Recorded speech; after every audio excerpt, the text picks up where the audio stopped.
আজ আমি যে বিষয়ে আলোচনা করতে চাই সেটি হলো নবী করিম সাল্লাল্লাহু আলাইহি ওয়াসাল্লামের অসংখ্য গণিত সুন্নাহ আছে, যে সুন্নাহগুলো আমাদের সমাজ থেকে হারিয়ে গেছে।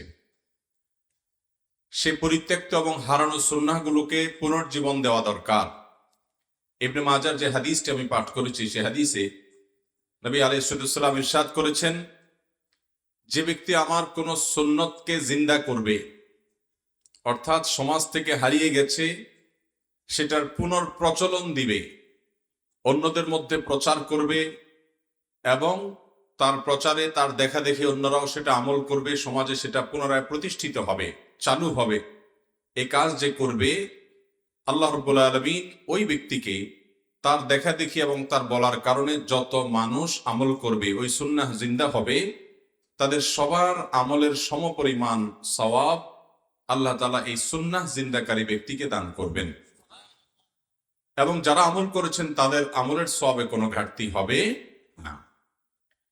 এছাড়াও নবী আকরাম সাল্লাল্লাহু আলাইহি ওয়াসাল্লামের আরেকটি প্রসিদ্ধ হাদিস আমরা জানি, তিনি আখেরি জামানায় তার উম্মতদের মধ্য থেকে কিছু মানুষ যারা তার সুন্নাহ জিন্দা করবে, তার সুন্নাহ প্রতিষ্ঠা করবে, তাদের মর্যাদা এবং ফজিলতের একাধিক হাদিসে একাধিক ওয়াদা তিনি করেছেন এবং সেরকম বহু হাদিসই আছে।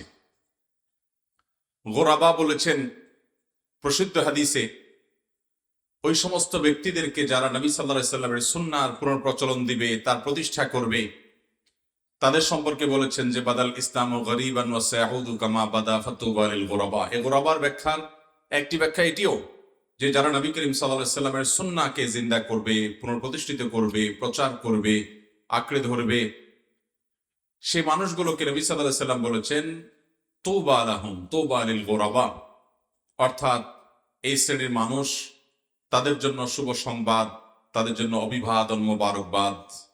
অতএব নবী করিম সাল্লাল্লাহু আলাইহি ওয়াসাল্লামের গুরুত্বপূর্ণ সুন্নাহ যেগুলো আমাদের সমাজ থেকে হারিয়ে গেছে, অথবা সেগুলোর আমল আমরা খুব বেশি একটা করি না, খুব অল্প সংখ্যক হাতে গোনা দু চারজনে হয়তো করেন, বেশিরভাগ মানুষ করতে ভুলে গেছেন, জানা জানি নাই, অথবা আমল করার অভ্যাস নাই, সেরকম 40টি সুন্নাহর সঙ্গে আজকে আমরা পরিচিত হব ইনশাআল্লাহ।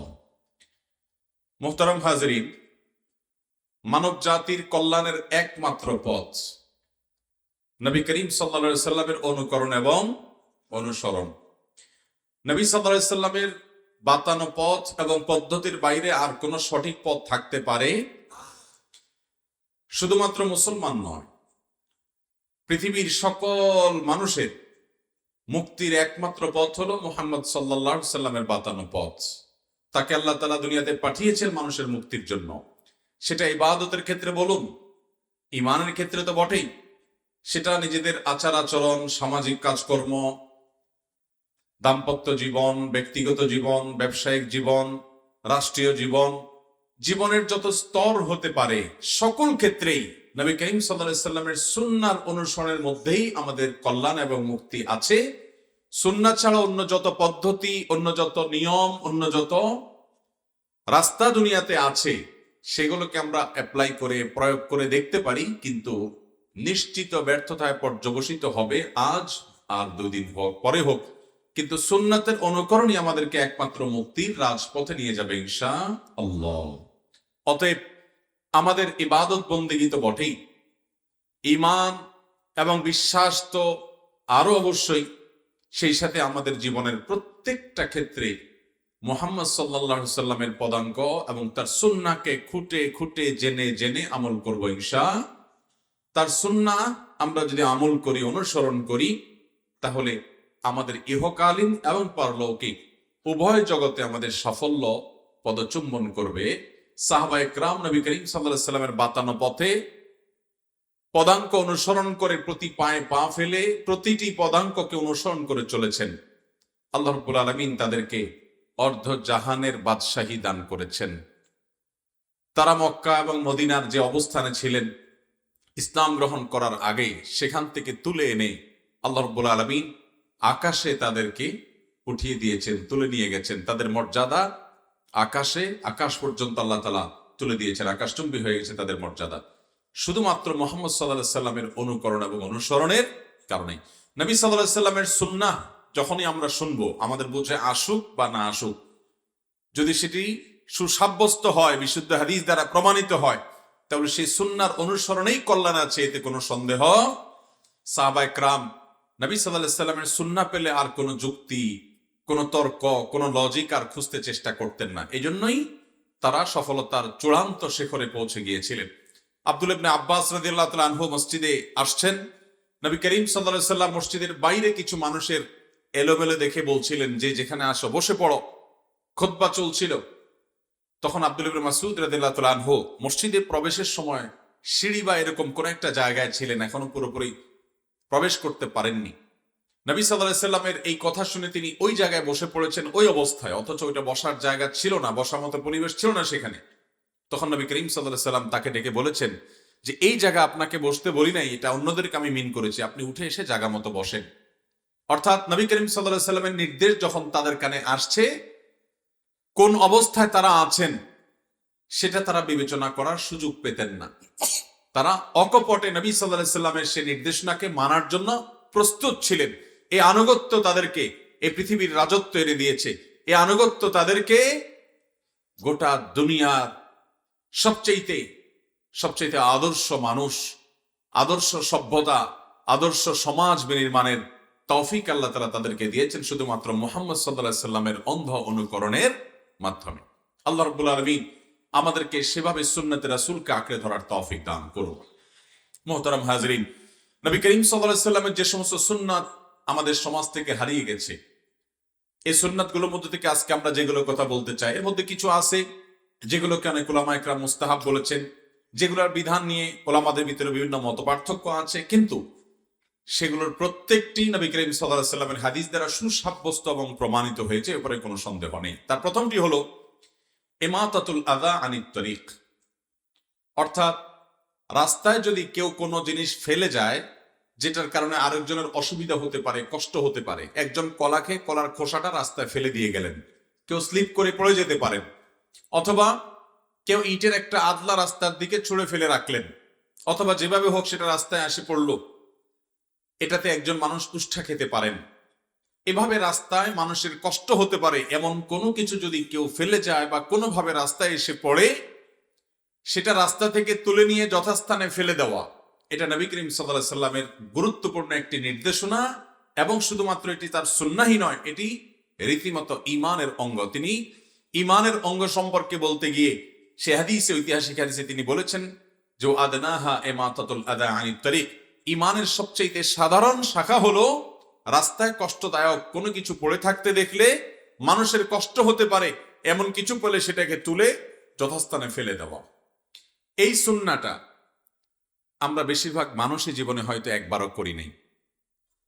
রাস্তায় অন্য কেউ ফেলে গেছে, আপনি সেটা তুলে নিয়ে যথাস্থানে ফেলবেন কেন? কারণ এটা আপনার ঈমানের দাবি, এটা ঈমানের অঙ্গ। আপনি মানুষের কল্যাণকামিতার জায়গা থেকে এটি করবেন। আপনি নিজে এটা থেকে দেখে নিজে সাবধানে, সচেতনতার সাথে, সতর্কতার সাথে এটাকে এড়িয়ে আপনি রাস্তা পার হয়ে চলে গেলেন। ঈমানদার এতটা স্বার্থপর হবে না। হ্যাঁ, কখনো আপনার চরম ব্যস্ততা আছে, এই আমলটি করার সুযোগ আপনার এই মুহূর্তে নাই, বিশেষ কোনো যৌক্তিক কারণ আছে, সেটি ভিন্ন কথা। কিন্তু যখনই আপনার সুযোগ থাকবে আপনি নিজেকে গা বাঁচিয়ে চলে যাবেন, তা হবে না, বরং সেটিকে তুলে নিয়ে যথাস্থানে ফেলে দিবেন। এটি হলো ঈমানের দাবি। এটি নবী সাল্লাল্লাহু আলাইহি সাল্লামের গুরুত্বপূর্ণ একটি নির্দেশনা, এটি তার পালনীয় সুন্নাহ। আমি ব্যক্তিগতভাবে মাঝে মধ্যে চেষ্টা করি, সবসময় না পারলেও মাঝে মধ্যে চেষ্টা করি যে রাস্তায় এরকম কোনো কিছু পড়ে আছে কিনা, যে জিনিসটা তুলে, অথবা অনেক সময় হাত দিয়ে ধরাও লাগে না, পাও দিয়ে সেটাকে রাস্তার আশেপাশে এমন কোনো জায়গায় ফেলে দেওয়া যে সেখানে আর কারোর কোনো অসুবিধা হবে না। এই সুন্নাহটা আমাদের সমাজে অহরহ আমল হয়, আমরা এটাকে জিন্দা করবো তো ইনশাআল্লাহ। আল্লাহ আমাদেরকে তৌফিক দান করুন। নাম্বার 2, সিজদাতুশ শুকর। আপনার জীবনে কোনো আনন্দের সংবাদ পেয়ে গেলেন হঠাৎ করে, আপনি খুব খুশি হওয়ার মতো কোনো নিউজ পেয়ে গেলেন, অথবা কোনো বিপদ আপনার থেকে সরে গেল, সেটাও একটা আনন্দের সংবাদ। সে সংবাদ যদি আপনি পান, এই সংবাদ পেলে আমরা অনেকেই মুখে আলহামদুলিল্লাহ বলি, ভালো, এটা কৃতজ্ঞতা প্রকাশের একটা পদ্ধতি। কিন্তু শুকরিয়া বা কৃতজ্ঞতা প্রকাশের নবী করিম সাল্লাল্লাহু আলাইহি সাল্লামের আরেকটি পদ্ধতি আমাদের সমাজে অনেকটা বিস্তৃত হয়ে গেছে, সেটি হলো সেজদাতুশ শুকর বা শুকরিয়ার সেজদা। যে আপনি ওই অবস্থায় যখন সুসংবাদ পেলেন, সেজদায় লুটিয়ে পড়ে আল্লাহু আকবার বলে সেজদায় চলে গেলেন, সুবহান রাব্বিয়াল আলা 3 বার পাঠ করে আপনি তেলাওয়াতে সেজদা যেভাবে করেন ঠিক সেভাবে আপনি সেজদাতে শুকর আদায় করলে আল্লাহ তাআলার প্রতি কৃতজ্ঞতা নিবেদন করলেন। এই আমলটি আমাদের সমাজ থেকে অনেকটা হারিয়ে গেছে। এই ভর মজলিসে যদি আমি বলি যে জীবনের সেজদাতে শুকর কখনো দিয়েছেন, যে কোনো আনন্দের সংবাদ পেয়েছেন, সাথে সাথে তাকবীর বলে সেজদায় লুটিয়ে পড়ে আপনি আল্লাহ তাআলার প্রশংসা, আল্লাহর গুণকীর্তন, আল্লাহর কৃতজ্ঞতা এটি প্রকাশ করে তারপর মাথা তুলেছেন, সেজদাতে শুকর আদায় করেছেন, এরকম মানুষ কজন আছে যদি জিজ্ঞেস করা হয় তাহলে খুব অল্প সংখ্যক মানুষই হাত তুলবে। কারণ এই সমাজটা, এই আমলটাও আমাদের সমাজ থেকে বিদায় হয়ে গেছে, বিস্তৃত হয়ে গেছে, হারিয়ে গেছে। অতএব আমরা এই সুন্নাহটাকেও জিন্দা করবো ইনশাআল্লাহ। নাম্বার 3, কোন গুনাহ, কোন অপরাধ, কোন পাপ হয়ে গেছে, নিজের প্রতি নিজে আমরা অবিচার করে ফেলেছি, কোন অন্যায় হয়ে গেছে, আমরা এরকম অপরাধের পর মনে মনে তওবা করি, ফিরে আসি আল্লাহর কাছে, আল্লাহর রহমতের ছায়া তলে ইস্তেগফার করি অনেক সময়, আলহামদুলিল্লাহ এই আমলটা আমাদের মধ্যে আছে। কিন্তু গুনাহ হয়ে গেলে, অপরাধ হয়ে গেলে 2 রাকাত সালাত আদায় করে আল্লাহর কাছে মাপ চাওয়া বা তওবা করা, যেটাকে সালাতুত তওবা বলা হয়, এই সালাতুত তওবার আমলও আমাদের সমাজে খুব বেশি একটা প্রচলিত নাই। অথচ এটিও নবী করিম সাল্লাল্লাহু আলাইহি সাল্লামের সুন্নাহ, সাহাবায়ে কেরামের সুন্নাহ দ্বারা প্রমাণিত।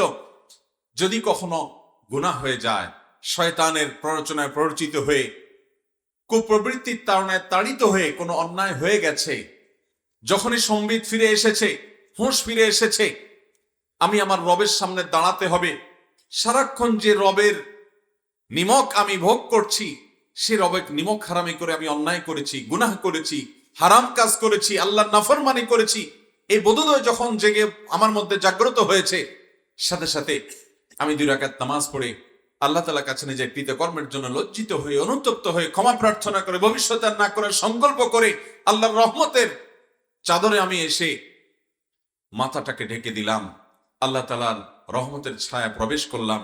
এটা হলো সালাতুত তওবা। তাহলে কোনো গুনাহ হয়ে গেলে মুখে আমরা অনেকে ইস্তেগফার পড়ি, অন্তর দ্বারাও করি আলহামদুলিল্লাহ, কিন্তু সালাত আদায় করে তওবা, এটার আমল খুব একটা বেশি আমাদের মধ্যে প্রচলিত। আজকে থেকে করবো তো ইনশাআল্লাহ। নাম্বার 4, কোন গুনাহ, কোন ভুল হয়ে গেলে সে ভুলের প্রায়শ্চিত্তের জন্য সাদাকা করা। যে আমি আল্লাহকে সন্তুষ্ট করবার জন্য 10, 20, 50, 100 টাকা আমি দান করে দিলাম, যাকে আল্লাহ যতটুকু তৌফিক দিয়েছেন সে অনুপাতে তিনি দান করে দিলেন। গুনাহ থেকে মুক্তির জন্য অন্তর থেকে লজ্জিত হয়ে, নিজেকে ভৎসনা করে, অনুতপ্ত হয়ে, ভবিষ্যতে না করার সংকল্প তো করবই, মুখে আল্লাহর কাছে ক্ষমা প্রার্থনা তো করবই, এবং 2 রাকাত সালাত আদায় করে আল্লাহর কাছে ক্ষমা প্রার্থনা করব। পাশাপাশি মাঝে মধ্যে তৌফিক হলে কোনো কোনো অপরাধের কারণে, বিশেষ করে যখন মনে হবে যে অনেক জঘন্য অপরাধ আমি করে ফেলেছি, তখন কিছু সাদাকা আল্লাহর রাস্তায় করে দেওয়া তওবার অংশ হিসাবে। এটি আমল, এই আমল আমাদের সমাজ থেকে প্রচলিত নাই, বরং এটি হারিয়ে গেছে। কাব ইবনে মালিক রাদিয়াল্লাহু তাআলা আনহু সাহাবী, এটি তার গুরুত্বপূর্ণ একটি সুন্নাহ, এবং আরো সাহাবীদের আমল থেকে এটি প্রমাণিত যে কোনো গুনাহ হয়ে গেলে, কোনো ভুল হয়ে গেলে কিছু সাদাকা করে আল্লাহর কাছে মাপ চাওয়া। কাব ইবনে মালিক রাদিয়াল্লাহু তাআলা আনহু তার তওবার মধ্যে এই পদ্ধতি অনুসরণ করেছেন। ইমাম ইবনুল কাইয়িম রাহিমাহুল্লাহ সেই ঘটনা উল্লেখ করে বলেছেন, এখান থেকে প্রমাণিত হয় যে যদি গুনাহ বা ভুল হয়ে যায়, অন্যায় হয়ে যায়, তখন সে অন্যায়ের প্রায়শ্চিত্ত করার জন্য তওবার অংশ হিসাবে কিছু টাকা পয়সা দান করা, কিছু দান সাদাকা করা, এটি মুস্তাহাব, উত্তম। এটিও নবী সাল্লাল্লাহু আলাইহি সাল্লামের সাহাবীদের আমল থেকে প্রমাণিত, এটিও একটি সুন্নাহ। 5 নম্বরের যে সুন্নাহটি আমাদের সমাজ থেকে হারিয়ে গেছে তা হলো, আপনি যখন কোনো মজলিসে থাকবেন, একটা মজলিসে আপনি বসে আছেন, পরামর্শ সভা চলছে, যে কোনো বিষয়ে আলোচনা চলছে, আপনি মাঝে মধ্যে ইস্তেগফার বলে উঠবেন, আস্তাগফিরুল্লাহ ওয়া আতুবু ইলাইহি, আস্তাগফিরুল্লাহ ওয়া আতুবু ইলাইহি। অবসর সময়গুলোকে আমাদের ইস্তেগফার দিয়ে পরিপূর্ণ করা, হঠাৎ হঠাৎ ইস্তেগফার বলে ওঠা, এটি নবী করিম সাল্লাল্লাহু আলাইহি সাল্লামের গুরুত্বপূর্ণ একটি সুন্নাহ ছিল। মজলিসের ফাঁকে ফাঁকে ইস্তেগফার পাঠ করা সাহাবায়ে কেরামের সুন্নাহ ছিল। এই সুন্নাহটাও আমাদের থেকে হারিয়ে গেছে। আমরা মনে করি কোনো গুনাহ করলে তখন শুধু ইস্তেগফার করব না, চলতে ফিরতে উঠতে বসতে, আপনি কোথাও ওয়েটিং রুমে আছেন, অপেক্ষা করছেন, ডক্টরের রুমে প্রবেশ করবেন, সিরিয়ালে আছেন, আপনি অবসর সময়টা ইস্তেগফার করতে থাকবেন। আজকাল আমাদের অবসর সময়গুলো আমাদের স্মার্টফোন নিয়ে গেছে, আমাদের ফেসবুক ইউটিউব আমাদের থেকে কেড়ে নিয়ে গেছে, এগুলো সব দখল করে ফেলেছে আমাদের এই স্মার্টফোনগুলো। অথচ অবসর সময়গুলোতে আমরা প্রচুর পরিমাণে ইস্তেগফার করতে পারি। চেষ্টা করবো তো ইনশাআল্লাহ। তাহলে বিশেষ করে কোনো মজলিসে যখন থাকবো, মজলিসের ফাঁকে ফাঁকে ইস্তেগফার করা, এটি গুরুত্বপূর্ণ একটি সুন্নাহ যা সমাজ থেকে প্রায় হারিয়ে গেছে বললেই চলে। এরাবিয়ানদের মধ্যে অবশ্য দেখা যায় তারা বিভিন্ন মজলিসে বসলে ফাঁকে ফাঁকেই তারা আস্তাগফিরুল্লাহ আস্তাগফিরুল্লাহ ওয়া আতুবু ইলাইহি অথবা দুরূদ শরীফ তারা ফাঁকে ফাঁকে বলে ওঠেন। কিন্তু আমাদের সমাজে এই আমলের প্রচলন একেবারে নেই বললেই চলবে। আমরা ইনশাআল্লাহ বিদিনিল্লাহ এখন থেকে কোনো মজলিসে বসে থাকলে ফাঁকে ফাঁকে হঠাৎ হঠাৎ করে আমরা আস্তাগফিরুল্লাহ আস্তাগফিরুল্লাহ ওয়া আতুবু ইলাইহি অথবা ইস্তেগফারের যত ভাষ্য আছে সেগুলো দিয়ে আল্লাহর কাছে ইস্তেগফার করব ইনশাআল্লাহ। নাম্বার 6, ওসিয়ত লিখে যাওয়া। আব্দুল ইবনে ওমর রাদিয়াল্লাহু তাআলা আনহু বর্ণিত হাদিসে নবী করিম সাল্লাল্লাহু আলাইহি ওয়াসাল্লাম বলেছেন, কারোর যদি ওসিয়ত করবার মতো কোনো বিষয় থাকে সে যেন ওসিয়ত লেখা ছাড়া রাতে না ঘুমায়। সে 2 রাতও রাতে ঘুমাবে না, 1 রাতও ঘুমাবে না, অর্থাৎ রাতে সে ঘুমাবে না ওসিয়ত লেখা ছাড়া। কারণ ওসিয়ত লেখা যখন, লেখার মতো কোনো বিষয় যখন থাকবে তখন অনতি বিলম্বে ওসিয়ত লিখতে হবে। আমাদের সমাজে ওসিয়ত লিখে রাখার এই সুন্নাহটি হারিয়ে গেছে প্রায়। আমার আব্বাজান রহমতুল্লাহি আলাইহি তার মৃত্যুর অনেক আগে তিনি ওসিয়ত নামা লিখে সযত্নে রেখে গেছেন। আমরা কেউই জানতাম না। তার মৃত্যুর পর, তার দাফনের পর বেশ কয়েকটা দিন পার হওয়ার পর আমার ভাই ব্রাদাররা যখন তার সব পুরাতন ফাইল ঘাটতে লাগলো, তখন দেখলেন সযত্নে তিনি লিখে একেবারে সন্তানদের নাম, তাদের সংখ্যা সব উল্লেখ করে তাদের সবাইকে তিনি ওসিয়ত করে গেছেন। এই ওসিয়ত আমাদের সমাজ থেকে হারিয়ে গেছে।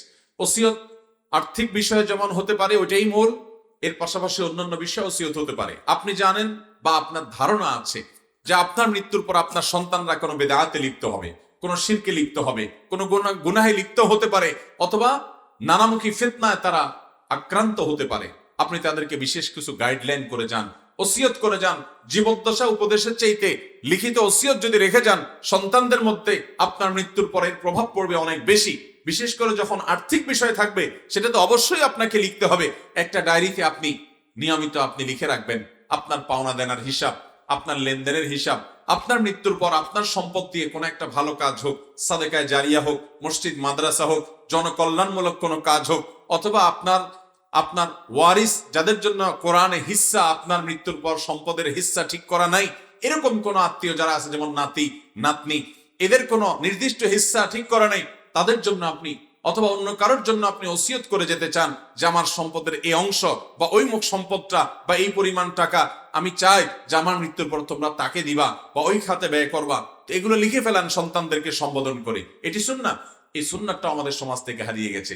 আমরা যদি এখন জিজ্ঞাসা করি এই মজলিসে যে আমরা কজন মানুষ নিজেদের ওসিয়তনামা লিখে রেডি করে রেখেছি, আমার তো মনে হয় 2-4 জন হাত উঠবে কিনা সন্দেহ।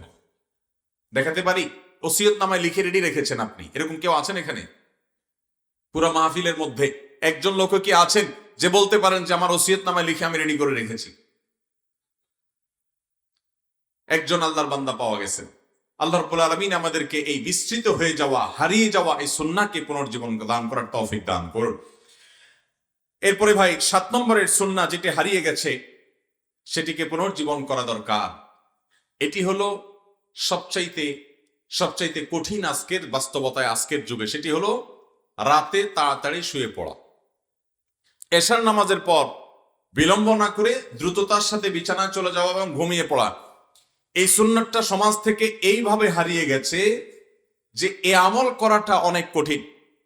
আমি ব্যক্তিগতভাবে আমার একান্ত কাছের আপনজন, প্রিয়জন, বন্ধু বান্ধবদের মধ্যে এ বিষয় নিয়ে যখনই আলোচনা করি এবং মাঝে মধ্যে নিজেদের মধ্যে প্রতিযোগিতামূলকভাবে আমরা এটা করার চেষ্টা করি, তো দেখতে পাই যে অন্য অনেক আমল করা যায়, এমনকি তাহাজ্জুদও পড়া যায়, কিন্তু রাতে তাড়াতাড়ি শোয়াটা এটা কঠিন হয়ে গেছে আজকাল। ঠিক না ভাই? ঠিক। যেহেতু রাতে তাড়াতাড়ি শোয়াটা সুন্নাহ, আম্মাজান আয়েশা রাদিয়াল্লাহু তাআলা আনহা বলেছেন, কানান নবী সাল্লাল্লাহু আলাইহি সাল্লাম ইয়াকরাহুন নাওম ক্বাবলা আল ইশা ওয়াল হাদিস বা'দা। নবীজি সাল্লাল্লাহু আলাইহি সাল্লাম এশার আগে ঘুমাতে অপছন্দ করতেন, আর এশার পরে কথাবার্তা বলতে অপছন্দ। তিনি এশার পর দ্রুততার সাথে শুয়ে পড়তেন। এশার পরে দ্রুততার সাথে যদি আপনি শুয়ে পড়েন, রাতের প্রথম ভাগের যে ঘুমটা, বিশেষ করে রাত 10টা থেকে 2টার কথা সম্ভবত এখন গবেষকরা বলেন যে এই সময়ের ঘুমটা মানুষের স্বাস্থ্যের জন্য অনেক বেশি উপকারী।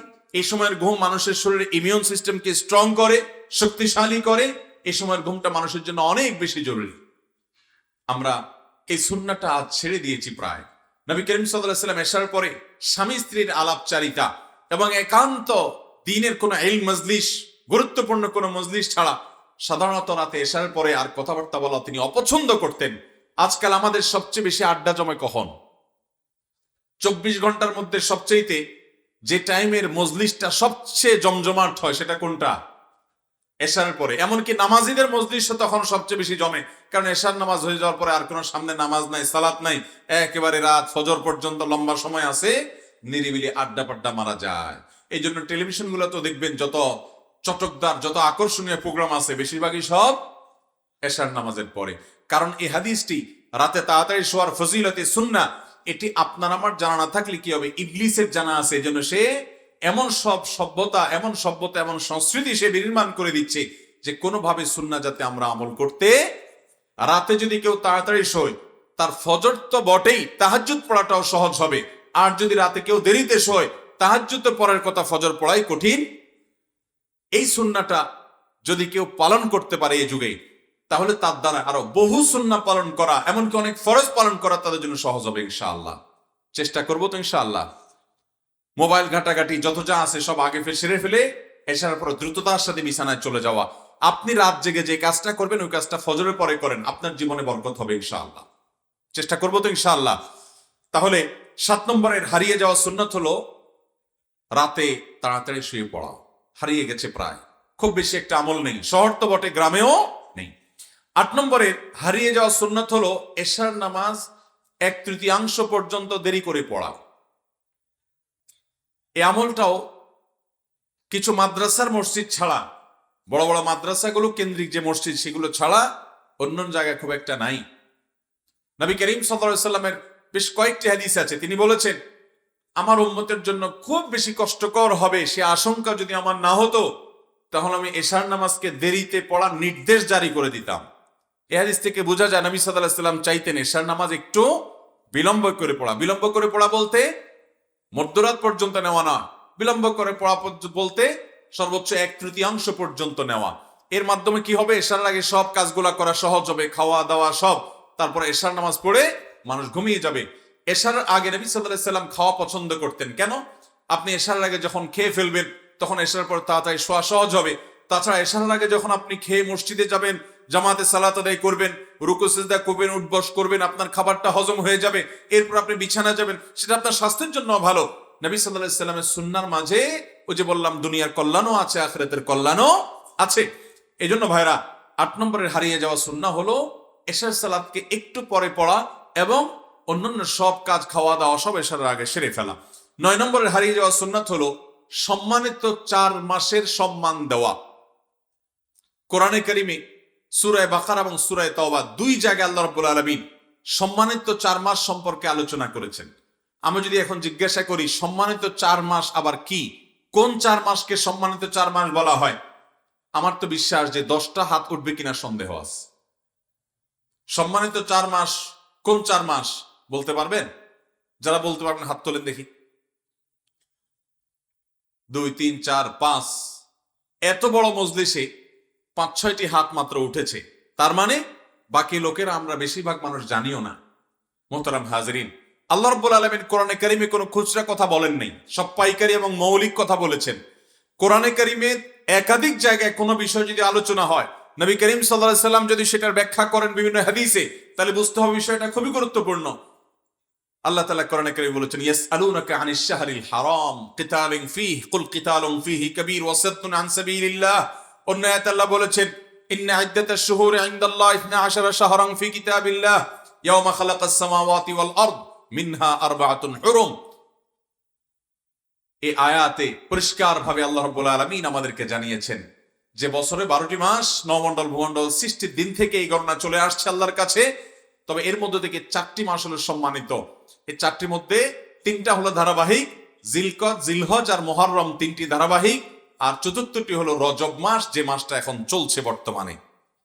এই 4টি মাসকে আল্লাহ পাক বিশেষ সম্মান দিয়েছেন, বিশেষ মর্যাদাপূর্ণ মাস ঘোষণা দিয়েছেন। আমরা জানি না মর্যাদা দেব কোত্থেকে, মর্যাদা কিভাবে দেব এই মাসের। এই মাসগুলো যে সম্মানিত মাস সেই কথাটা মাথায় রেখে এই মাসে অন্যান্য আমলগুলো, রুটিন আমলগুলোকেই বিশেষ গুরুত্বের সাথে করব, গুনাহ কাজ থেকে বেঁচে থাকার জন্য আলাদা চেষ্টা করব। কারণ আল্লাহ বলেছেন যালিকা দ্বীনুল কাইয়্যিম ফালা তাজলিমু ফীহিন্না আনফুসাকুম, এই মাসগুলোতে তোমরা নিজেদের প্রতি অবিচার করবা না, অর্থাৎ গুনাহের কাজ, পাপের কাজ অন্য মাসের চাইতে এই মাসে বেঁচে থাকার জন্য বিশেষভাবে চেষ্টা করবে। তাহলে হারিয়ে যাওয়া গুরুত্বপূর্ণ একটা আমল হলো এই সম্মানিত 4 মাসের ধারণাটাই হারিয়ে গেছে। সম্মান দেওয়া তো পরের কথা, এটাকে আমরা পুনর্জীবন করব, দিব তো ইনশাআল্লাহ। সম্মানিত 4 মাস, আবারও বলছি, জিলকদ, জিলহজ, মুহররম, শেষ 3 মাস। আর 4র্থটা কোনটা? রজব মাস। রজব মাস আর জিলকদ, জিলহজ, মুহররম, এই 4টা মাস, এই মাসগুলোকে আল্লাহ তাআলা সম্মান দিয়েছেন।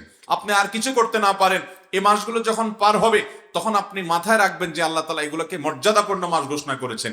এই মাসগুলোতে যুদ্ধ বিগ্রহ করতে আল্লাহ নিষেধ করেছেন। অতএব ঝগড়াঝাটি থেকেও আমরা বেঁচে থাকার চেষ্টা করব, গুনাহ থেকে বেঁচে থাকার চেষ্টা করব, সাধারণ নেক আমলগুলো বেশি বেশি করার চেষ্টা করব। আলাদা কোনো নতুন কোনো আমল এই মাসগুলোর জন্য নাই। অতএব সম্মানিত মাসের সম্মান দেওয়া এটিও হারিয়ে গেছে। নাম্বার 10, মুহররম মাসের রোজা রাখা। নবী করিম সাল্লাল্লাহু আলাইহি সাল্লাম বলেছেন আফদালুস সিয়ামি বা'দা রমাদান শাহরুল্লাহিল মুহররম, রমাদানের পরে সবচেয়ে উত্তম রোজা হলো মুহররম মাস, আল্লাহর মাস মুহররম মাসের রোজা। মুহররম মাসের নফল রোজা, এটাও আমাদের সমাজে খুব একটা মানুষ রাখে না, জানাজানিও নাই। বিদায় কোরবানির ঈদের মাস যেটি জিলহজ মাস, সে মাস চলে গেলে মুহররম অর্থাৎ বছরের প্রথম মাস যখন শুরু হবে, গোটা মাস ব্যাপী নফল রোজা রাখার চেষ্টা করব আমরা ইনশাআল্লাহ। এরপর 11 নম্বর মধ্যে থেকে, সুন্নাহর মধ্যে থেকে একটা হলো, 11 নম্বরটা হলো বৃষ্টি হলে শরীর খালি করে একটু গায়ে পানি লাগানো। আপনার ছাদে হোক, আপনার নিজের আঙ্গিনায় হোক, যেখানে তৌফিক হয় আপনি বৃষ্টির পানি একটু গায়ে লাগাবেন। একেবারে জবজবা বৃষ্টিতে আপনাকে কয়েক ঘন্টা ভিজতে বলা হয় না যে ঠান্ডা লাগায় ফেলবেন, বরং আপনি জামা খুলে খালি করে কিছুটা গায়ে পানি লাগাবেন। নবী করিম সাল্লাল্লাহু আলাইহি ওয়াসাল্লামের সুন্নাহ এটি। হাদিসে নবী সাল্লাল্লাহু আলাইহি ওয়াসাল্লাম এই সম্পর্কে ফজিলত বর্ণনা করেছেন এবং সাহাবীদের উৎসাহ দিয়েছেন। যার কারণে বৃষ্টি যখন হয়, আপনি সবসময় পারেন না, মাঝে মধ্যে 2-1 সময় অন্তত বৃষ্টির পানিটা গায়ে লাগাবেন। এটি নবী সাল্লাল্লাহু আলাইহি ওয়াসাল্লামের সুন্নাহ। তার এই সুন্নাহর মধ্যে কল্যাণ আছে, আমরা আজকে বুঝি অথবা 200 বছর পরে বুঝি গবেষণার মাধ্যমে, কিন্তু অবশ্যই সেখানে কল্যাণ আছে। 12 নম্বর সুন্নাহ হলো তাহিয়াতুল মসজিদ এবং তাহিয়াতুল ওযুর সালাত আদায় করা। আমাদের দেশে কজন মানুষ তাহিয়াতুল মসজিদ আদায় করে? নাই বললে চলে। তাহিয়াতুল মসজিদ যাও 2-4 জন আদায় করে, তাহিয়াতুল ওযু তো একেবারেই বিলুপ্ত হয়ে গেছে বলতে গেলে চলে সমাজ থেকে। যে ওযু করার পর 2 রাকাত নামাজ, ওযু হয়ে গেছে, কোনো কথাবার্তা বলার আগে ওযু করেছেন, যেখানে সম্ভব কাছাকাছি জায়গা ওযু যেখানেই করেছেন তার পাশেই কিবলার দিকে ফিরে দাঁড়িয়ে 2 রাকাত সালাত আদায় করে ফেলেন বিলম্ব না করে। এটাকে বলা হয় তাহিয়াতুল ওযু। ওযুর সম্মানার্থে 2 রাকাত নামাজ আদায় করা। এই আমলটার কারণে বেলাল রাদিয়াল্লাহু তাআলা আনহুকে নবী সাল্লাল্লাহু আলাইহি ওয়াসাল্লাম মেরাজের রাতে দেখেছেন যে তার পাও আগে আগে নবীজির আগে আগে জান্নাতে চলছে, এই তাহিয়াতুল ওযুর আমলের কারণে। করব তো ইনশাআল্লাহ। তাহিয়াতুল মসজিদের নামাজ নবী করিম সাল্লাল্লাহু আলাইহি ওয়াসাল্লাম এত গুরুত্ব দিতেন যে মসজিদে আপনি ঢুকলেন, ইযা দাখালা আহাদুকুমুল মাসজিদা ফালা ইয়াজলিস হাত্তা ইউসাল্লি রাকাতাইন, মসজিদে যদি কেউ তোমাদের ঢুকে তাহলে সে 2 রাকাত নামাজ পড়া ছাড়া যেন না বসে। নবী সাল্লাল্লাহু আলাইহি ওয়াসাল্লাম গুরুত্ব দিতেন আল্লাহর ঘরের সম্মানার্থে 2 রাকাত নামাজ পড়ে তারপরে বসবে, নামাজ পড়া ছাড়া বসবে না। আমাদের সমাজ থেকে এই আমলটা অনেকটা হারিয়ে গেছে। কোন কোন ব্যক্তি, কোন কোন সাহাবী মসজিদে ঢুকে যদি বসে যেতেন, নবী সাল্লাল্লাহু আলাইহি ওয়াসাল্লাম বলতেন কুম, দাঁড়িয়ে যাও, ফাসাল্লি রাকাতাইন, এবং 2 রাকাত নামাজ পড়ো, এরপর তুমি বসো। অতএব মসজিদে ঢোকার পর 2 রাকাত নামাজ আর ওযু করার পর 2 রাকাত নামাজ পড়বো তো ইনশাআল্লাহ। এটা আমাদের সমাজ থেকে হারিয়ে গেছে বললেই চলে। 13 নম্বর সুন্নাহ যেটি হারিয়ে গেছে আমাদের সমাজ থেকে, সেটা হলো ব্যবসায়ীদের সুন্নাহ। সেটি হলো কোনো মাল বিক্রি করার পর সে মাল ফেরত নেওয়া। মাল বিক্রি করে ব্যবসা করবেন, আপনার লাভ হবে। আর যদি ক্রেতা যৌক্তিক কোনো কারণে আপনার মালের কোনো পরিবর্তন করা ছাড়া যদি আপনার কাছে ফেরত দিতে নিয়ে আসে, তাহলে সেটা চেঞ্জ বা ফেরত দিয়ে তার মূল্য তাকে পরিশোধ করে দিবেন। এর কারণে একটি সুন্নাহ জিন্দা হবে, এবং সুন্নাহ জিন্দা করার সব আপনি লাভ করবেন। ব্যবসা দুনিয়ারটা না হলো আখিরাতেরটা হবে ইনশাআল্লাহ।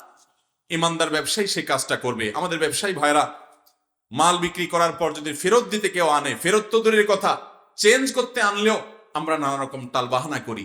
অনেক সময় দেখা যায় একই মাল, একই দামের মাল, যেহেতু চেঞ্জ করতে আনছে ভদ্রলোক, ওই চান্সে তার কাছ থেকে আরো অতিরিক্ত টাকা দাবি করি, অযথা তাকে হয়রানি করি, পেরেশান করি, অতিরিক্ত মূল্য তার কাছ থেকে নেই। অথচ নবী সাল্লাল্লাহু আলাইহি ওয়াসাল্লামের গুরুত্বপূর্ণ একটা সুন্নাহ হলো বিকৃত মাল ফেরত নেওয়া।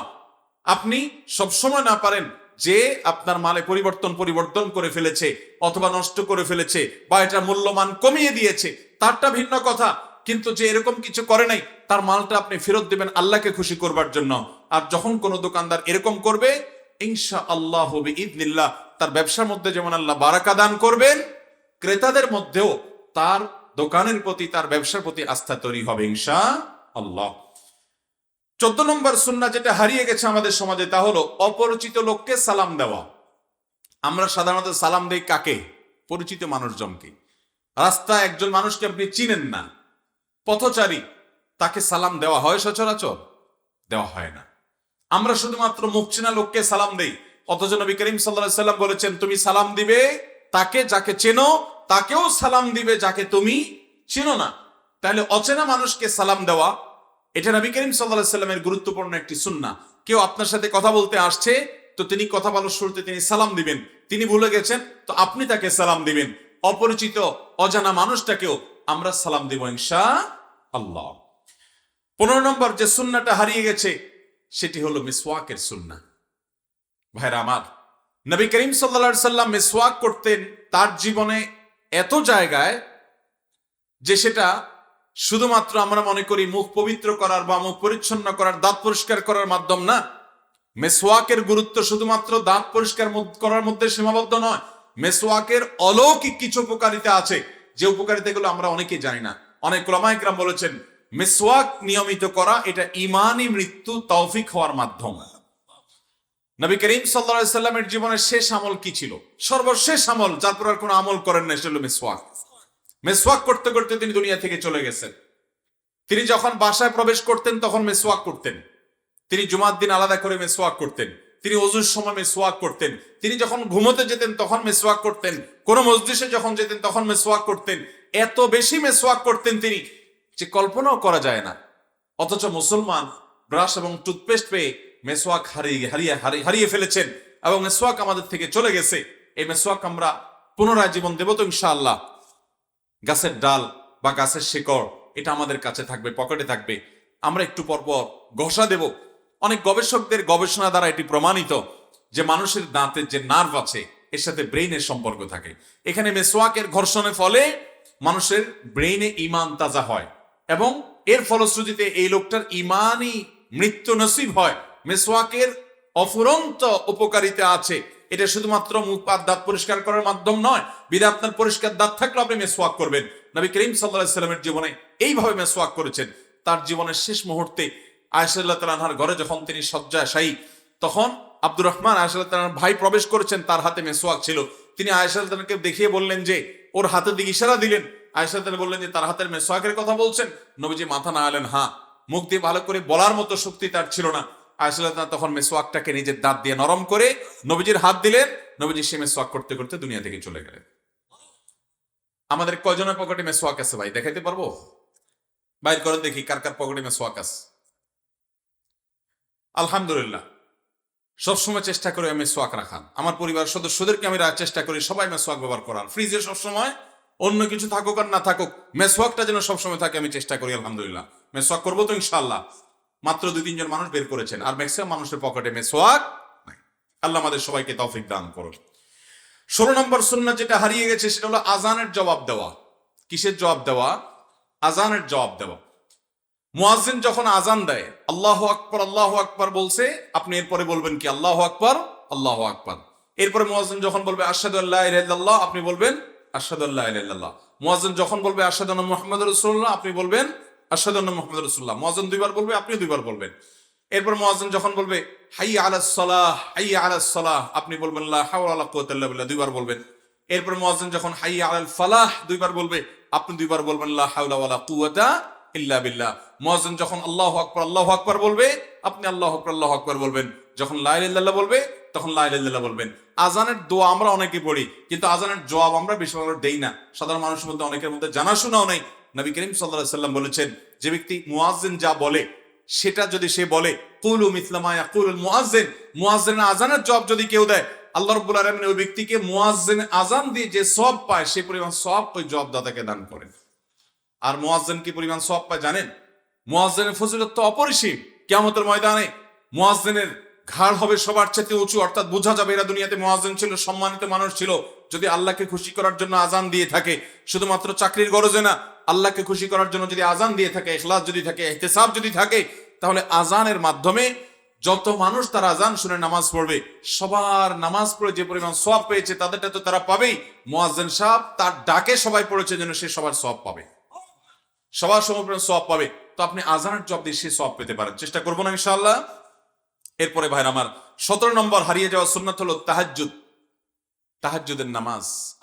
কোরআনে কারিমে একটা নফল নামাজের কথা, একটা সুন্নাত নামাজের কথা আল্লাহ তাআলা আলাদাভাবে উল্লেখ করেছেন। ওমিনাল লাইলি ফাতাহাজ্জাদ বিহি নাফিলাতাল লাক, রাতের কিছু অংশ নফল হিসাবে, এক্সট্রা হিসাবে তাহাজ্জুদ পড়ো। আল্লাহর নির্দেশ। এই তাহাজ্জুদ আমাদের থেকে হারিয়ে গেছে ভাই। রাত 12টা 1টা 2টা পর্যন্ত মোবাইল টিপতে টিপতে আমাদের শরীরকে ধ্বংস করছি, ইমানকে ধ্বংস করছি, জীবনের বরকত নষ্ট করছি, তাকওয়া শেষ করে দিচ্ছি, তাহাজ্জুদের সম্ভাবনা আমরা শেষ করে দিচ্ছি। রাতে যদি আপনি সুন্নাহ সম্মত উপায়ে এশার পরপর শুয়ে যেতে পারেন, তাহাজ্জুদ আপনার জীবনে বারবার নসিব হবে ইনশাআল্লাহ। ভোর রাতে দুনিয়ার আসমান নেমে এসে আল্লাহ তাআলা বান্দার জন্য, বান্দাকে আহ্বান করে ডেকে ডেকে বান্দার ক্ষমা এবং মাগফিরাত দান করেন, বান্দার চাওয়া পূরণ করেন। তাহাজ্জুদ পড়বো তো মাঝে মধ্যে ইনশাআল্লাহ। এরপরে ভাই হারিয়ে যাওয়া 18 নম্বর সুন্নাহ হলো দ্বিতীয় সর্বোচ্চ গুরুত্বপূর্ণ নফল নামাজ যেটি, সেটা হলো সালাতুদ দোহা বা চাশতের নামাজ।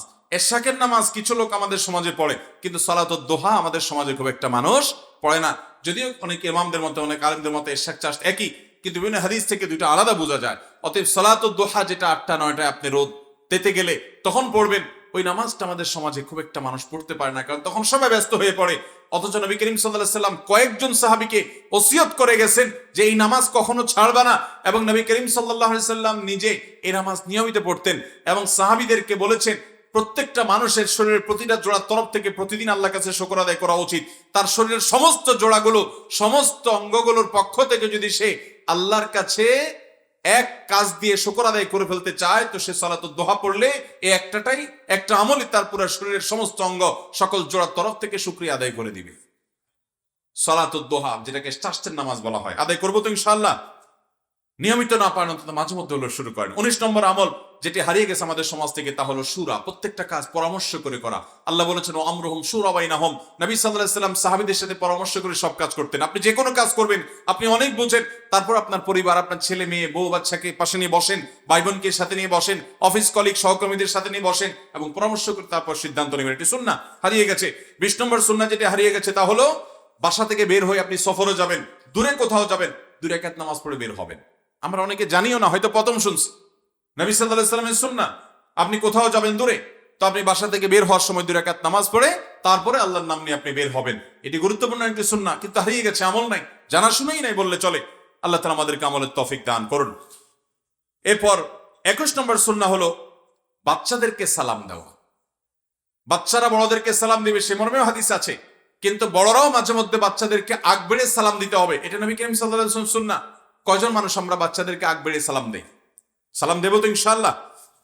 এরপরে 22 নম্বর সুন্নাহ হলো ইফতার তাড়াতাড়ি করা, সাহারি দেরিতে করা। ইফতার তাড়াতাড়ি করা, সাহারিটা দেরিতে করা। নবী করিম সাল্লাল্লাহু আলাইহি ওয়াসাল্লাম বলেছেন এই উম্মত ততদিন কল্যাণের মধ্যে থাকবে যতদিন তারা ইফতারটা তাড়াতাড়ি করবে আর সাহারিটা বিলম্ব করে দেরিতে করবে। ইফতার তাড়াতাড়ি করবেন মানে কি?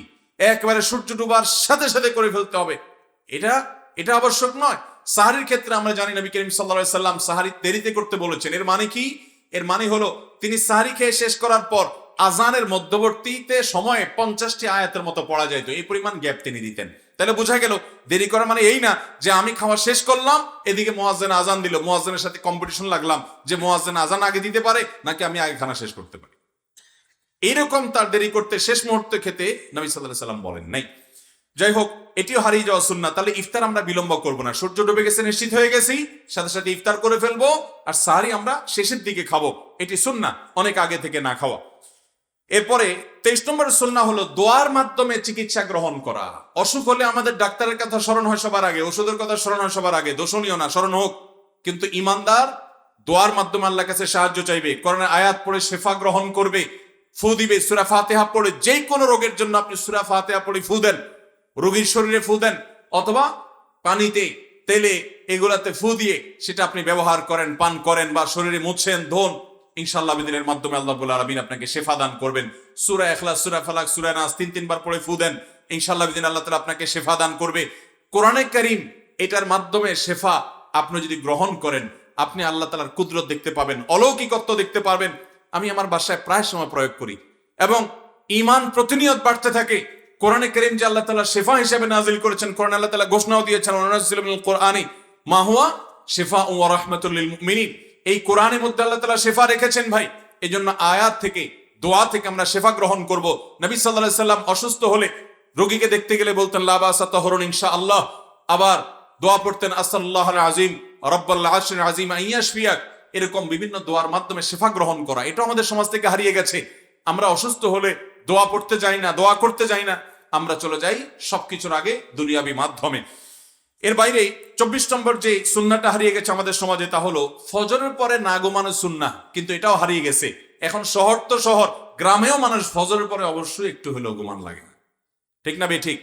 নবী করিম সাল্লাল্লাহু আলাইহি ওয়াসাল্লাম বলেছেন আল্লাহুম্মা বারিক লি উম্মতি ফি বুকুরিহা, আল্লাহ আমার উম্মতের জন্য সকালের সময়টাতে বরকত দান করেন, আর তখন আপনি ঘুমায় থাকছেন। নবী করিম সাল্লাল্লাহু আলাইহি ওয়াসাল্লাম ফজরের পরে ঘুমাতেন না, সকালে ঘুমাইতেন না। আলহামদুলিল্লাহ, আমাদের অনেক ভাইরা এটা আমল শুরু করে দিয়েছেন। আল্লাহ তাআলা আমাদের সবাইকে আমলের তৌফিক দান করুন। আমরা ফজরের পরে ঘুমাবো না, রাতে তাড়াতাড়ি ঘুমাবো। রাতের ঘুম স্বাস্থ্যের জন্য উপকারী, সকালে ঘুম স্বাস্থ্যের জন্য ক্ষতিকর। ছাত্র ভাইরা রাত 12টা-1টা পর্যন্ত পড়ালেখা করে সকালে 9টার মধ্যে ঘুমায় থাকার চাইতে রাত তাড়াতাড়ি শুয়ে ভোরে উঠে আগে আগে পড়াটা অনেক বেশি উপকারী। হেফজখানার ছাত্ররা 30 পারা কোরআন তাদের পক্ষে ধরে রাখে। এর অন্যতম একটা কারণ হলো খুব অল্প সময় হিফজ করে ফেলে এবং সারা জীবন মুখস্থ ধরে রাখতে পারে। এর অন্যতম কারণ হলো বাংলাদেশে 100 ভাগ হিফজখানা রাতে তারা 10টার মধ্যে ঘুমায় পড়ে, আবার ভোরে উঠে তারা তেলাওয়াত করে পড়াশোনা করে। ওই সময় পড়াশোনা অনেক বেশি মানুষের স্মৃতিতে গেঁথে যায়। বিধায় আমরা ভোর রাতের বা ভোরের সময়টাকে, আমরা ফজরের পরের সময়টাকে কাজে লাগাবো আর রাতে তাড়াতাড়ি শুয়ে পড়বো। নবী সাল্লাল্লাহু আলাইহি ওয়াসাল্লামের সুন্নাহ হলো সকালে ফজরের পরে না ঘুমানো। 25 নম্বর হারিয়ে যাওয়া সুন্নাহ হলো কোনো খাবার যদি পড়ে যায় দস্তরখানে বা আপনি যে টেবিলে খাচ্ছেন সেখানে, সেটাকে আমরা তুলে খাওয়াটাকে মনে করি মান সম্মানের ব্যাপার, মনে করি না তোলাটা আভিজাত্যের ব্যাপার। দুনিয়ার সবচেয়ে বড় আভিজাত্য, সবচেয়ে বড় শৌখিনতা, সবচেয়ে বড় ভদ্রতা, সবচেয়ে বড় আপনার ম্যানার শিখিয়েছেন স্বয়ং রাসূল করিম সাল্লাল্লাহু আলাইহি ওয়াসাল্লাম। তার সুন্নতের চাইতে বড় কোনো আভিজাত্য আর কোথাও হতে পারে? একটা খাবার নষ্ট হয়ে যাবে, এটা ফেলে দিবেন, এই ফেলে দেওয়াটা কখনো আভিজাত্য হতে পারে না। এটা পশুরা করে। একজন মানুষ দায়িত্বশীল হবে, প্রতিটি খাবারের দানাকে সে তুলে পরিষ্কার করে খেয়ে নিবে, সেটাকে অবজ্ঞা, অশ্রদ্ধা, অসম্মান করবে না। এটাকে ফেলে দেওয়ার মধ্যে কোনো আভিজাত্য নাই, ফেলে দেওয়ার মধ্যে ছোট লোকই আছে। এটাকে মুছে পরিষ্কার করে খাওয়ার মধ্যেই হলো প্রকৃত মনুষ্যত্ব। নবী সাল্লাল্লাহু আলাইহি ওয়াসাল্লামের সুন্নাহ ছিল। আমরা মুসলমানরা অনেকে খাই না, বাচ্চারা ফেলে দিলে বা পড়ে গেলে হাত থেকে বলি ফেলে দাও বাবা, না। নবী সাল্লাল্লাহু আলাইহি ওয়াসাল্লামের সুন্নাহ হলো কোনো খাবার পড়ে গেলে সেটাকে ধুয়ে মুছে পরিষ্কার করে সেটাকে খেয়ে ফেলা। চেষ্টা করবো তো ইনশাআল্লাহ। এই 25 নম্বর সুন্নাহটাও হারিয়ে গেছে আমাদের সমাজ থেকে। 26 নম্বর সুন্নাহ হলো নবী করিম সাল্লাল্লাহু আলাইহি ওয়াসাল্লামের সফর থেকে আসার পর 2 রাকাত নামাজ পড়া। সফর থেকে আসার পর মহল্লার মসজিদে ঢুকে আপনি 2 রাকাত নামাজ পড়ে তারপর আপনি বাসায় আসবেন। এই আমলটা তো একেবারেই হারিয়ে গেছে বললে ভুল হবে না, আমাদের সমাজে নাই বললে চলে। 27 নম্বর সুন্নাহ যেটা আমাদের সমাজ থেকে অনেকখানি হারিয়ে গেছে, আর সেই সুন্নাহটা হলো মাঝে মধ্যে খালি পায়ে হাঁটা। এর মধ্যে মানুষের বিনয়ের ভাব প্রকাশ পায়। এটা স্বাস্থ্যের জন্য উপকারী যে খালি পায়ে আপনি একটু মাটিতে, একটু ঘাসে, একটু ফ্লোরে, খালি পায়ে একটু বাহিরে একটু হাঁটবেন মাঝে মধ্যে। এটা নবী সাল্লাল্লাহু আলাইহি ওয়াসাল্লামের একটা সুন্নাহ, যেটা হারিয়ে গেছে। ডাক্তাররা যখন বলে এবং বলে যে উপকারী, তখন আমরা ঠিকই করি, অথচ নবী সাল্লাল্লাহু আলাইহি ওয়াসাল্লাম বহু আগেই সেটি আমাদেরকে বলে গেছেন। 28 নম্বর সুন্নাহ যেটা হারিয়ে গেছে তা হলো মুস্কি হাসা। কি করা? মানুষের সামনে মুস্কি হেসে কথা বলা। মুস্কি হাসা শুধু না, মানুষের সামনে যখন দেখা হবে তখন হাসি মুখে তার সাথে সাক্ষাৎ করা। নবী সাল্লাল্লাহু আলাইহি ওয়াসাল্লাম বলেছেন লা তাখতারান্না মিনাল মা'রুফি শাইআ, কোন ভালো কাজ এটাকে ছোট মনে করবে না। এমন কি ওয়ালাউ আন তালকা আখাকা বিওয়াজহিন তালাক, তোমার ভাইয়ের সামনে যদি তুমি হাসি মুখে সাক্ষাৎ করো, এটা একটা ইবাদত। এটা আমাদের সমাজ থেকে অনেকটা হারিয়ে গেছে। একান্ত জানাশোনা মানুষের আমরা হাসি মুখে কথা বলি না, অপরিচিত মানুষের সাথে কথা বলবেন, হাসি মুখে কথা বলবেন, এই সুন্নাহটা আমাদের সমাজ থেকে বিদায় হয়ে গেছে, অনেকখানি হারিয়ে গেছে। এরপর 29 নম্বর সুন্নাহ যেটা হারিয়ে গেছে তা হলো উপর থেকে যখন নামবো তখন সুবহানাল্লাহ বলবো, সিঁড়ি দিয়ে যখন নিচে যাব। আর যখন নিচ থেকে সিঁড়িতে উপর দিকে উঠবো বা পাহাড়ের সিঁড়িতে এরকম কোনো কিছুতে যখন উপর দিকে উঠবো তখন পড়বো কি আল্লাহু আকবার। এটি আমরা জানি, কিন্তু বেশিরভাগ সময় আমল হয় না, মনে থাকে না। অনেক জায়গায় লেখা থাকে তখন আমল হয়, এছাড়া হয় না। এই আমলটা আমাদের জিন্দা করতে হবে। হারিয়ে গেছে এটি, যে নিচে যাওয়ার সময় সুবহানাল্লাহ বলবো, উপর ওঠার সময় কি বলবো আল্লাহু আকবার বলবো। 30 নম্বর যে সুন্নাতটা হারিয়ে গেছে সেটা হলো আপনি কাউকে ভালোবাসেন, কাউকে মহব্বত করেন, কাউকে পছন্দ করেন, তাহলে তার কাছে যা বলবেন, ভাই আপনাকে আমি আল্লাহর জন্য ভালোবাসি, আপনাকে আমি আল্লাহর জন্য পছন্দ করি। তার সামনে এটা প্রকাশ করে দেওয়া, এটা সুন্নাহ। নবী সাল্লাল্লাহু আলাইহি সাল্লাম বলেছেন, তোমাদের কেউ যদি তার ভাইকে ভালোবাসে সেজন্য গিয়ে তাকে জানিয়ে দেয়। এক সাহাবী আরেক সাহাবীর বাড়িতে গিয়ে বলে আসছেন, ভাই আপনাকে আমি আল্লাহর জন্য বড় পছন্দ করি, মহব্বত করি। এবং যাকে এটা বলবে তার জন্য সুন্নাত হলো পাল্টা জবাব দেওয়া, আহাব্বাকাল্লাহুল্লাযী আহবাবতানি ফি, ওই আল্লাহ আপনাকে ভালোবাসুক যে আল্লাহর খাতিরে আপনি আমাকে পছন্দ করেন, ভালোবাসেন। তাহলে এটি একটা সুন্নাহ যে কাউকে পছন্দ করলে তাকে জানিয়ে দিতে হবে। এটিও হারিয়ে গেছে প্রায়। 31 নম্বর সুন্নাহ যেটি আমাদের সমাজ থেকে বিদায়ের পথে, সেটি হলো অজু করার সময় ঘুমানোর সময় অজু করে ঘুমানো। ঘুমানোর সময় অজু করে, আমরা মনে করি এখন আর অজু কেন করবো, আমি তো নামাজ পড়বো না, আমি তো কোরআন তেলাওয়াত করবো না, আমরা শুধু নামাজ এবং কোরআন তেলাওয়াতের জন্য অজু করি, তওয়াফের জন্য অজু করি। অথচ ঘুমানোর সময় নবী করিম সাল্লাল্লাহু আলাইহি সাল্লাম অজু করে ঘুমানোর সুন্নাহ আমাদেরকে শিক্ষা দিয়েছেন। মনে রাখবেন, যত ব্ল্যাক ম্যাজিক এখন হয়, আমি প্রায় মাহফিলে বলার চেষ্টা করি, ভাইরা আমার, আমাদের সমাজে বেশিরভাগ মানুষ এখন ব্ল্যাক ম্যাজিকের রোগী। দুষ্ট জিনের প্রভাবে মানুষ অসুস্থ, ঘরে ঘরে জনে জনে, ভয়ঙ্কর একটা অবস্থা। এটার অন্যতম একটা কারণ হলো ঘরগুলো থেকে কোরআন তেলাওয়াত উঠে গেছে। এর আরেকটা অন্যতম কারণ হলো অনেক হারাম ঘরগুলোতে হয়, চর্চা হয়। আর বিশেষ একটা কারণ হলো যে শোয়ার সময় অজু নাই। শোয়ার সময় যদি আপনি অজু করে ঘুমান, ইনশাআল্লাহ আপনাকে হেফাজতে রাখবেন। ঘুমের মধ্যে সবচেয়ে বেশি ব্ল্যাক ম্যাজিক কাজ করে, এবং চান্দ্র মাসের 13, 14, 15 এই দিনগুলোতে ব্ল্যাক ম্যাজিক সবচেয়ে বেশি কাজ করে। এই জন্য নবী সাল্লাল্লাহু আলাইহি সাল্লাম ওই দিনগুলোতে রোজা রাখতেন। বিধায় অজু করে ঘুমাবো, ইনশাআল্লাহ আল্লাহ তাআলা হেফাজত করবেন। এটা হেফাজতের একটা মাধ্যম। 32 নম্বর সুন্নাহ যেটা হারিয়ে গেছে তা হলো কিবলার দিকে থুতু না ফেলা। আমরা থুতু যখন মুখ থেকে ফেলি, থুতু বা শ্লেষা, কফ যেটা মুখে আসে, যে দিক দিয়া খালি পাই ওই দিক দিয়া থু করে মেরে দেই। এটা কি পশ্চিম না পূব, কেবলা না কেবলা না, এটা দেখার সময় আমরা পাই না। হাদিসে আসছে, মান তাফালাতু জাহাল কিবলাতে জা ইয়াউমাল কিয়ামাতি ওয়া তাফালাতুহু মা বাইনা আইনাইহি, যে ব্যক্তি কেবলার দিকে থুতু ফেললো বা শ্লেষা, কফ ইত্যাদি কেবলার দিকে ফেললো, তার কপালে এগুলো নিয়ে সে কিয়ামতের ময়দানে উঠবে। সবাই বুঝবে এই লোক কেবলার দিকে থুতু ফেলতো, কেবলার দিকে কফ ফেলতো। এই জন্য যদি কখনো ভুলে ফেলি তাহলে তওবা করে সামনে যেন আর না হয়, সাবধান থাকবো, সতর্ক থাকবো ইনশাআল্লাহ। এর বাইরে 33 নম্বর সুন্নাহ যেটি আমাদের সমাজ থেকে হারিয়ে গেছে ভাই, সেটা হলো আঙ্গুল চেটে খাওয়া। এখন আমাদের সমাজে কেউ যদি আঙ্গুল চেটে খায়, আমরা বলি হায় রে, এ তো ফকির ফাকড়া গরিব মানুষ, অ্যাটলিস্ট অন্তত হুজুর মানুষ। অথচ নবী করিম সাল্লাল্লাহু আলাইহি সাল্লামের সুন্নাহ ছিল কি খাওয়া? আঙ্গুলটা, মানে আঙ্গুলে যদি কোনো খাবার থাকে সেটাও পরিষ্কার করে, ইসলামের চাইতে আভিজাত্য, ইসলামের চাইতে যৌক্তিক নির্দেশনা পৃথিবীর কোন ধর্ম, পৃথিবীর কোন মানুষ, মানব রচিত কোন ধর্ম, কোন সভ্যতা মানুষকে শেখাতে পারেনি ভাই। আপনার আঙ্গুলের চিপা যে খাবারগুলো আছে সেগুলো আপনি পরিষ্কার করে খাবেন, খাবার নষ্ট করবেন না। এটাই হলো সবচেয়ে বড় ভদ্রতা, এটাই সবচেয়ে বড় যোগ্যতা, সবচেয়ে বড় আপনার যৌক্তিকতা। আপনি খাবার নষ্ট করে ফেলবেন, এ তো পশুদের কাজ। গরু ছাগল খেতে গেলে অনেক কিছু নষ্ট করে, তারা পরিষ্কার করে খেতে জানে না। আল্লাহ তাআলা আমাকে তো বিশেষ বৈশিষ্ট্য দিয়েছেন, আমি মানুষ। এই যে নবী সাল্লাল্লাহু আলাইহি ওয়াসাল্লামের সুন্নাহ হলো আঙ্গুলটা পর্যন্ত চেটে খাওয়া। তিনি বলেছেন, তোমরা খাবার পরিষ্কার করে খাও, কারণ তোমরা জানো না ফি আইয়ি তুআমিকুমুল বারাকা, তোমাদের কোন খাবারের মধ্যে বরকত আছে। আম্মা জান আয়েশা বলতেন, নবী সাল্লাল্লাহু আলাইহি ওয়াসাল্লাম কোন প্লেটে যদি খানা খেতেন, শত শত হাজার হাজার মানুষের মধ্যে শত শত হাজার হাজার প্লেট যদি রাখা হতো, আমি সেখান থেকে বের করে দিতাম যে এইটাতে নবী সাল্লাল্লাহু আলাইহি ওয়াসাল্লাম খেয়েছেন। আমি ওইটা বের করে দিতে পারবো, কারণ তিনি এত পরিষ্কার করে খানা খান যে তার প্লেট এটা খেয়েছে কেউ না খায় নাই এটা বোঝা যেত না। আমরা তো অর্ধেক রেখে অর্ধেকের মধ্যে হাত ধুয়ে পানি দিয়ে নষ্ট করলে আমরা মনে করি এটা হলো আমাদের বোধহয় ভদ্রতা। ভাইরা আমার, তাহলে হারিয়ে যাওয়া সুন্নাতটা আমাদের চিন্তা করতে হবে ইনশাআল্লাহ। এরপর 34 নম্বর সুন্নাহ হলো সাহারিতে খেজুর খাওয়া। এই যে রমজান আসছে, অথবা আপনি যখন নফল রোজা রাখবেন, সাহারিতে ভাত, তরকারি, দুধ, কলা যাই খান বা না খান, খেজুর খাবেন। নবী করিম সাল্লাল্লাহু আলাইহি সাল্লাম বলেছেন, নেমা সাহুরুল মুমিনি আত-তামার, ইমানদারের সবচেয়ে উত্তম সাহারি হলো খেজুর। ইমানদারের সবচেয়ে উত্তম সাহারি কি ভাই? খেজুর। এই জন্য একটা খেজুর হলো ভোর রাতে খাবেন। খেজুরে যে খাদ্য শক্তি আছে অন্য অনেক কিছুতে নাই, এবং নবী সাল্লাল্লাহু আলাইহি সাল্লামের সুন্নাহ তিনি এটার ফজিলত বর্ণনা করেছেন। এই জন্য আপনি, আমরা দেশে ইফতারের সময় খেজুর খাওয়া এটা আমরা সবাই জানি, কিন্তু সাহারিতেও যে খেজুর খাওয়া সুন্নাহ এটা মানুষ জানে। আমল করবো তো আজকে থেকে ইনশাআল্লাহ। ভাইরা আমার, 35 নম্বর সুন্নাহ হলো আপনি যখন পানি পান করবেন পাত্রের বাইরে নিঃশ্বাস ফেলবেন, ওই গ্লাসে মগে নিঃশ্বাস ফেলবেন। এটা নবী সাল্লাল্লাহু আলাইহি ওয়াসাল্লামের সুন্নাহ।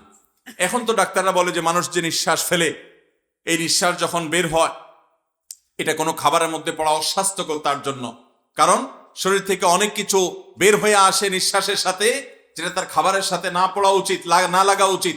নবী সাল্লাল্লাহু আলাইহি ওয়াসাল্লাম বহু আগেই শিক্ষা দিয়েছেন আমাদেরকে যে আমরা যখন পানি পান করব বা কিছু খাবো পাত্রের মধ্যে নিঃশ্বাস ফেলবো না, নিঃশ্বাসটা বাইরে ফেলবো। এটি সুন্নাহ। এই সুন্নাহটা আমরা অনেকে লক্ষ্য করি না।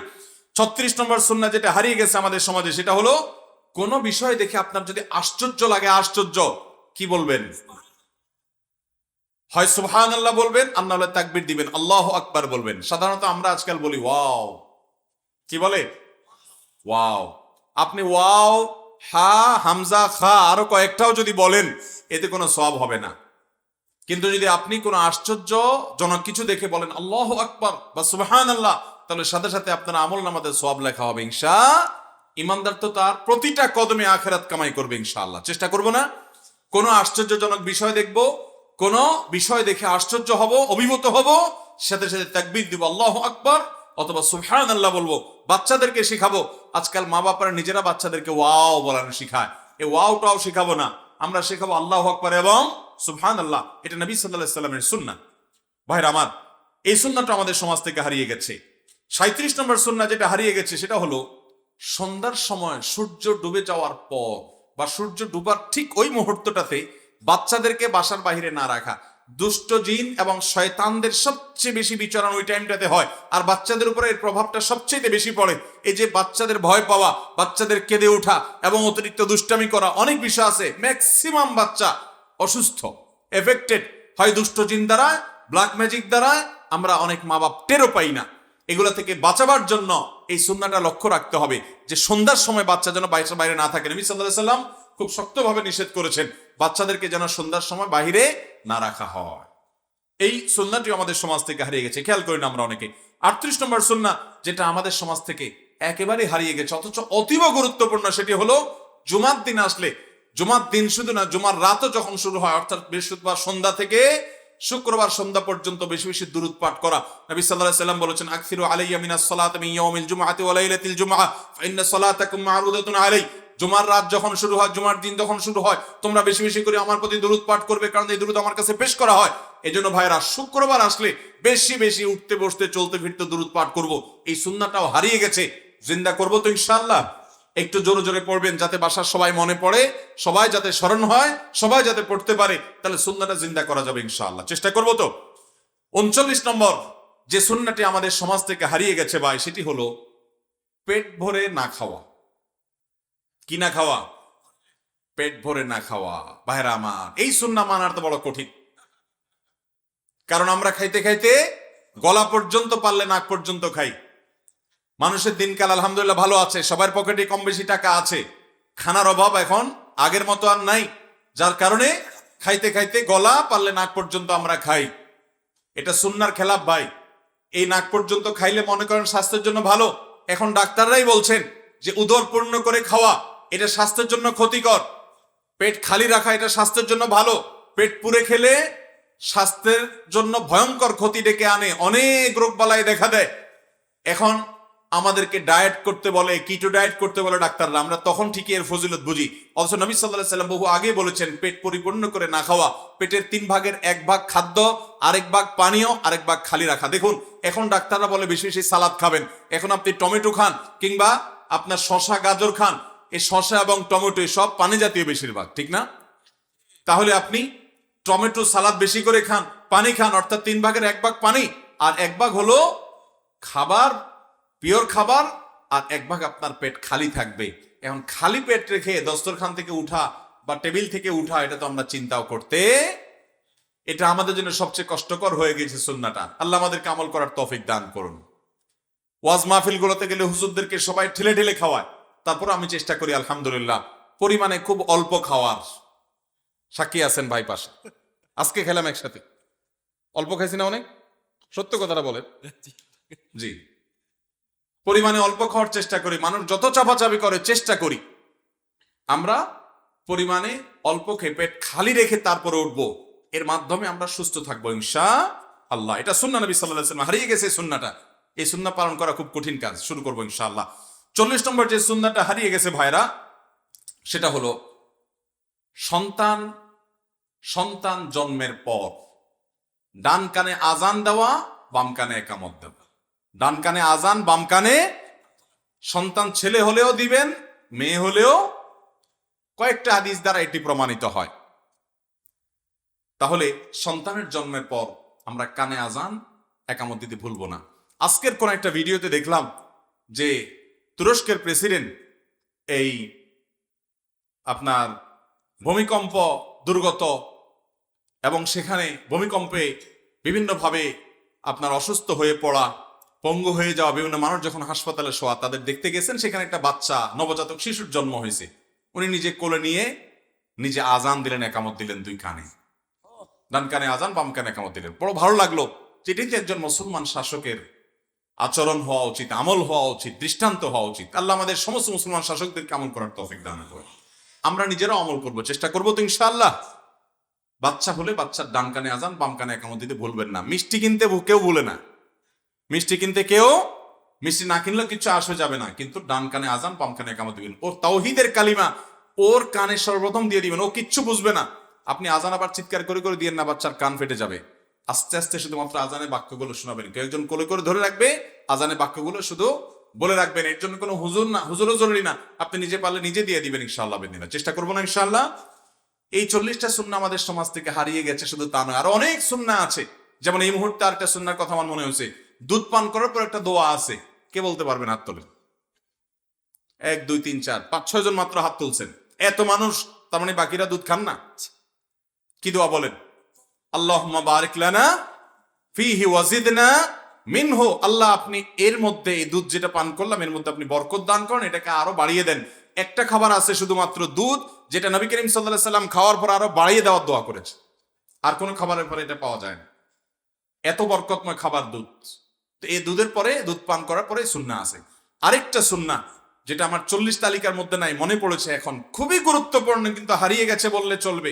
সেটা হলো চান্দ্র মাসের 13, 14, 15 এই 3 দিন রোজা রাখা, যেটাকে আইয়ামে বীজ বলা হয়। বিশেষ করে ভাইরা আমার, আমি করজোড় করে বলতে চাই, ব্ল্যাক ম্যাজিক আমাদের পরিবারগুলোকে, আমাদের নিজেদেরকে ধ্বংস করে শেষ করে দিচ্ছে। ব্ল্যাক ম্যাজিক মানুষকে কবর পর্যন্ত আর ওটকে পাতিল পর্যন্ত নিয়ে যায়, অর্থাৎ মেরে ফেলে। ভয়ঙ্কর একটা বিষয়।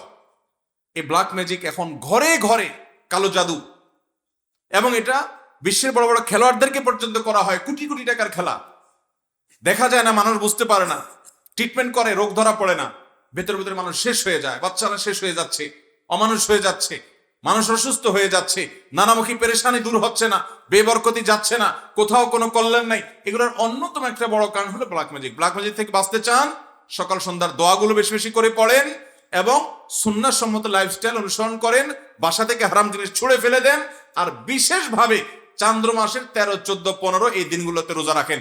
ব্ল্যাক ম্যাজিশিয়ানরা এই দিনগুলোতে বেশি ব্ল্যাক ম্যাজিক করে। যারা রোজা রাখে, আল্লাহ তাআলা তাদেরকে সেফ রাখেন, হেফাজত রাখেন। এটা অনেক বেশি পরীক্ষিত একটি আমল। এই সুন্নাহটা আমাদের সমাজ থেকে হারিয়ে গেছে। আমল করার চেষ্টা করবো তো ইনশাআল্লাহ। আমি আবার এক নজরে শুধুমাত্র বলে যাই, 1, রাস্তা থেকে কষ্টদায়ক কোনো কিছু পড়ে থাকতে দেখলে সরিয়ে যাওয়া, সরিয়ে ফেলা। 2, কোনো খুশির সংবাদ শুনলে সেজদা শুকরিয়া আদায় করা। 3, কোনো ভুল অন্যায় গুনাহ হয়ে গেলে 2 রাকাত সালাতুত তওবা পড়া।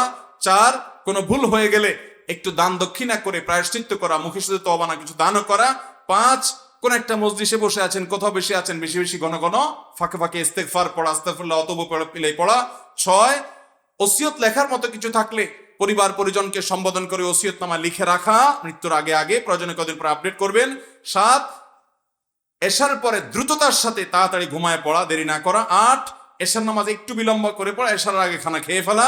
9, সম্মানিত 4 মাস জিলকদ, জিলহজ, মুহররম এবং রজব, এই 4 মাসকে সম্মান দেওয়া, অর্থাৎ সম্মান, এই 4 মাসে গুনাহ থেকে বাঁচার বিশেষ চেষ্টা করা, রুটিন ইবাদত গুলোকে বিশেষ গুরুত্বের সাথে করা। 10 মুহররম মাসে নফল রোজা 2-4টা হলো রাখার চেষ্টা করা। 11 বৃষ্টি হলে মাঝে মধ্যে গায়ে একটু বৃষ্টির পানি লাগানো। 12 মসজিদে ঢুকার পর 2 রাকাত নামাজ পড়া, ওযু করার পর 2 রাকাত নামাজ, তাহিয়াতুল ওযু, তাহিয়াতুল মসজিদ পড়া। 13 ব্যবসায়ীরা কোনো কিছু বেচার পরে ফেরত নেওয়া, আল্লাহকে খুশি করার জন্য, এটা সুন্নাহ হারিয়ে যাওয়া। 14 সালাম শুধু পরিচিতদেরকে না দিয়ে বরং পরিচিত দেওয়া, পাশাপাশি অপরিচিত অচেনা মানুষকেও কি দেওয়া, সালাম দেওয়া। 15 নম্বর হলো মিসওয়াক বেশি বেশি করা, অধিক পরিমাণে করা, একটু পর পর মিসওয়াক করতে থাকা। 16 নম্বর হলো আজানের জবাব দেওয়া, মুয়াজ্জিন যে আজান দিবেন সেটার জবাব দিতে থাকা। 17 নম্বর হলো তাহাজ্জুদের নামাজ আদায় করা, মাঝে মধ্যে হলেও ভোর রাতে তাহাজ্জুদের নামাজ অন্তত পড়া। আর ভোর রাতে পড়তে না পারলে এশার পরে হলো 2 রাকাত করে তাহাজ্জুদের নিয়তে পড়ে ফেলবেন, সেটাতেও আপনি সওয়াব পাবেন। 18 নম্বর হলো সালাতুদ দুহা বা চাশতের নামাজ আদায় করা। 19 নম্বর হলো যে কোনো কাজ করবেন পরামর্শ করে করা। 20 নম্বর হলো বাসা থেকে দূরে কোথাও যাওয়ার সময় 2 রাকাত নামাজ পড়া। 21 নম্বর সুন্নাহ, যেটি আমাদের সমাজ থেকে অনেকটা হারিয়ে গেছে, সেটি হলো আপনার সালাম দেওয়া, বাচ্চাদেরকেও কি দেওয়া, সালাম দেওয়া, ছোট বাচ্চাদেরকেও সালাম দেওয়া। 22 নম্বর সুন্নাহ হলো ইফতার তাড়াতাড়ি করা, সাহারি দেরিতে করা। 23 নম্বর সুন্নাহ হলো দোয়ার মাধ্যমে শেফা গ্রহণ করা, অসুখ বিসুখ হলে কোরআন থেকে দোয়া দ্বারা কি করা, আরোগ্য লাভের চেষ্টা করা। 24 নম্বর সুন্নাহ হলো সকালে ফজর পরে না ঘুমানো। 25 নম্বর সুন্নাহ হলো কোনো খাবার পড়ে গেলে সে খাবার তুলে খাওয়া। এবং 26 নম্বর সুন্নাহ হলো সফর থেকে ফিরে আসার পর মসজিদে, বাসার এলাকার মসজিদে 2 রাকাত নামাজ পড়ে তারপরে বাসায় যাওয়া। 27 নম্বর সুন্নাহ হলো মাঝে মধ্যে খালি পায়ে হাঁটা। 28 নম্বর সুন্নাহ হলো মুস্কি হাসা, বিশেষ করে মানুষের সাথে যখন কথা বলবো, সাক্ষাৎ হবে, হাসি মুখে মানুষের সাথে কথা বলা।